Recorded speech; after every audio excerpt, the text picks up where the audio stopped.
Selamat pagi Pak Roni dan teman-teman. Saya Jeferaldo Rafael Sunjoyo, kelas 7A, absen 17. Pada hari ini, saya akan menceritakan fabel Kerbau dan Kuda. Di suatu hari, di desa yang tenang, asri, subur, hijau, dan tanaman hasil bumi tumbuh dengan subur serta dipenuhi dengan pohon-pohon yang rindang, serta buah-buahan tumbuh dengan lebat di desa tersebut. Desa tersebut hanya dihuni oleh beberapa warga. Warga hidup bergantung dari hasil bumi tersebut. Sebagian lagi hasil bumi dibawa ke kota. Dikisahkan dua sahabat, kerbau dan kuda. Kuda yang sangat rajin dengan tenaganya yang kuat untuk membawa hasil panen dari petani ke kota. Sedangkan kerbau dipakai petani untuk membajak sawah. Saat kuda sedang melakukan pekerjaannya dengan sepenuh hati, kerbau sedang beristirahat dan bertemu dengan kuda. Kerbau berkata, "Hai kuda, apakah kamu tidak capek bekerja seharian? Ini sudah tugasku dan akan ku kerjakan dengan sepenuh hati," sahut kuda. Kerbau merasa bosan hidup di desa dan berkata kepada kuda, "Aku ingin mencoba peruntungan ke kota untuk mencari suasana baru dan mendapatkan majikan baru." Kuda mendengar berita dari seorang pedagang yang membeli hasil panen bahwa keadaan di kota sedang ada wabah menular.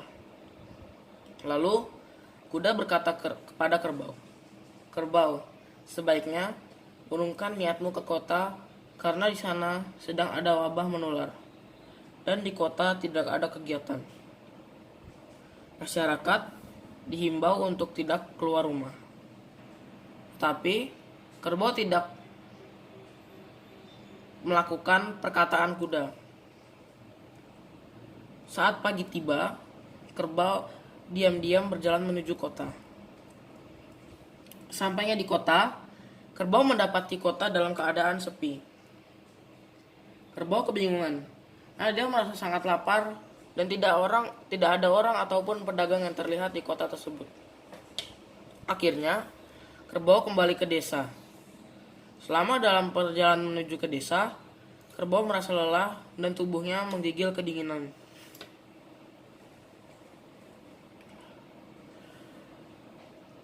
Kuda mendengar bahwa kerbau sahabatnya sakit, maka dia datang menjenguk. "Kerbau, kenapa tubuh kamu menggigil?" Kerbau menjawab, "Aku pergi ke kota." Kuda kaget karena kerbau tidak melakukan perkataannya dan tetap nekat berangkat ke kota.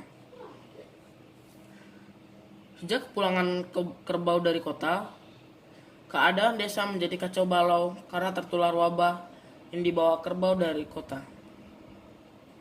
Desa yang selama ini tenang, damai, sekarang menjadi riuh karena banyak warga yang tertular wabah tersebut. Kerbau akhirnya menyesal karena tidak mematuhi anjuran kuda sehingga menyebabkan kekacauan di desa serta membahayakan kuda sahabatnya sendiri. Lalu, pesan dari cerita yang saya baru saja ceritakan adalah dengarkan anjuran atau nasihat dari sahabat atau teman, karena seorang sahabat atau teman yang baik tidak akan mencelakakan sahabatnya sendiri. Terima kasih Pak.